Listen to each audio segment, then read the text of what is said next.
I truly haven't enjoyed a music anime to this degree since Carole and Tuesday, and if you've seen my video on Carole and Tuesday, you know how much I love that show. It's just such a masterpiece of my mind, and your boy is really turning out to be that same level of passion for me, just in a different way. Like, seriously, on paper, it sounds like it should be far more goofy, the idea of almost an isekai fantasy show where, the three kingdoms and, becoming almost a music manager.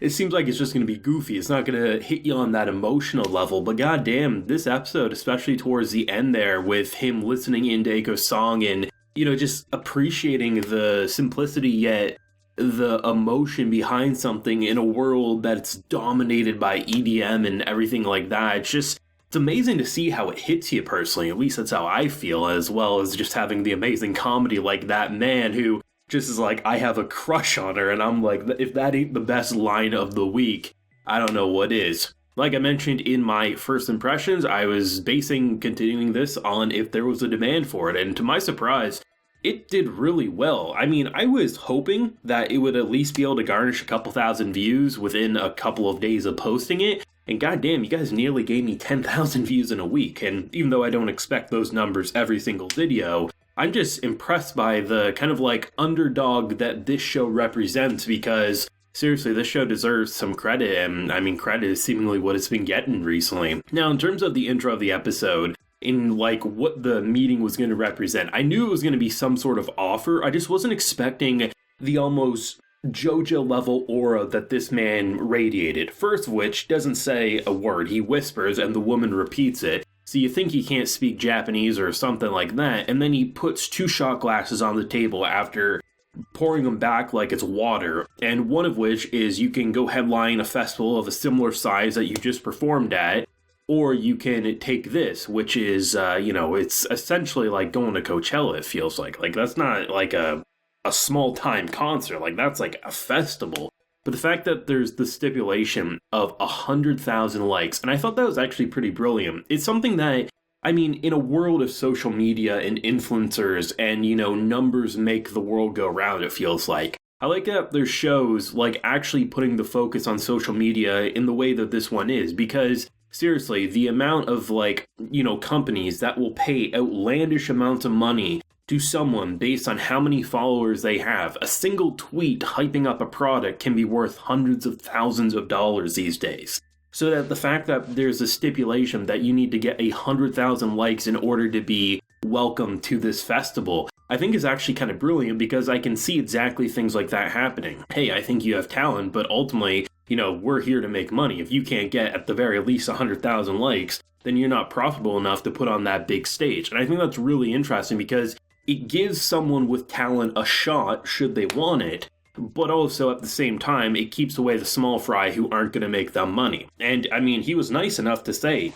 here's two opportunities, one of which you guarantee will be able to do. The other one, probably not, but if you have dreams that big, here you go. And I love the fact that it wasn't our boy coming in being like, okay, we're going to pick it, which I thought was going to happen, because obviously she was humming and hawing and there was the holy shit 100,000 likes. So I thought she was going to back off and go for the smaller cup. And the fact that she did it all by herself, sure, we get the joke of him being like, damn, that's actually pretty hard. I don't know if we can do that. But we can't do it currently, but I have plans that we can get there with a rapper, is what he was saying. But I love the fact that it shows her own growth, that over 3 episodes, right, she's now grown to say, I have a dream and I'm not going to bury it by being a bartender anymore. I want to do something bigger than a couple of people who pay attention to me if I'm lucky. And I think just seeing how, jealous she got in the coming moments afterwards, because he starts partying, right?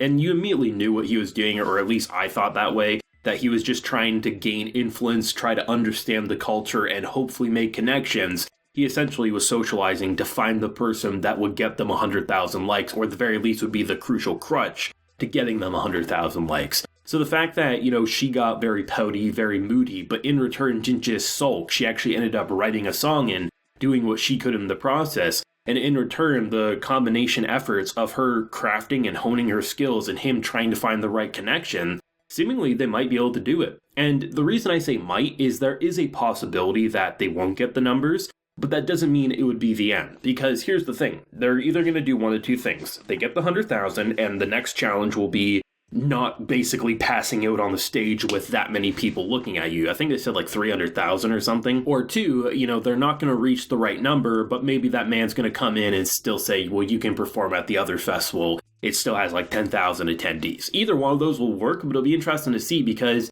it feels like the harmony and the chemistry between these two, like, you just immediately want to root for them. They're just so lovable. They're so trollish. They're so questionably fashionable, whether it's the glasses and everything like that. But I love how this show just wears its heart on its sleeve. You just love looking at it. Like I said in my first impressions, had I not known it was PA Works, I would not think this is PA Works. It just doesn't feel like their normal coat of paint in terms of how they stylize and direct their anime. But for being their first manga adaptation, I'm glad it's this different, and the fact that it just feels amazing.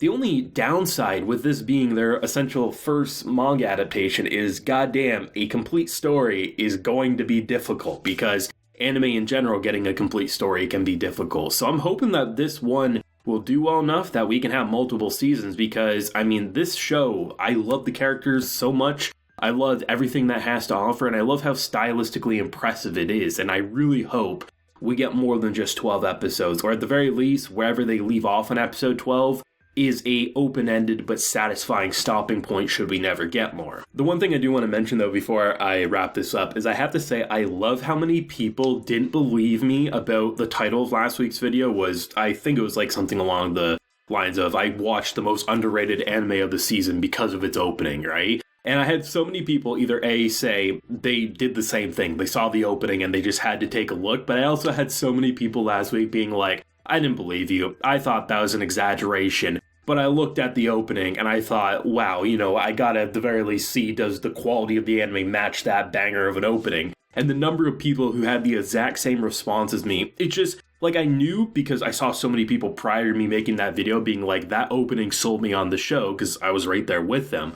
But it was great because sometimes you get shows like these, and even if it's an underdog and it has what seems to be a cult following, it doesn't mean people care about talking about it the same way they would of an Attack on Titan or a Demon Slayer of the season. But to my surprise, I would argue this is actually one of the most discussed shows despite having the least amount of coverage on YouTube, which is a really cool situation that doesn't pop up too often. I wouldn't even say pops up every year. Sometimes it can take a couple of years, but when it happens, it's such an interesting phenomena that it's so cool to be a part of. Even though I started a bit later, I'm just glad to be here sooner, rather than later, because I could have first talked about this 8 episodes in. So I'm glad that I started 3 episodes in, because goddamn, the remaining 8 episodes are going to be a fun one to talk about. But thoughts, if you have any, on episode 4. What did you think? What did you think of the party that went on for like 15 minutes, it felt like, of this episode, just non-stop, your boy going out and cruising the town? What did you think? Let me know what you're feeling down below. Leave a like if you enjoy and subscribe if you're new around here. Until next time, everyone, please take care and have a good one.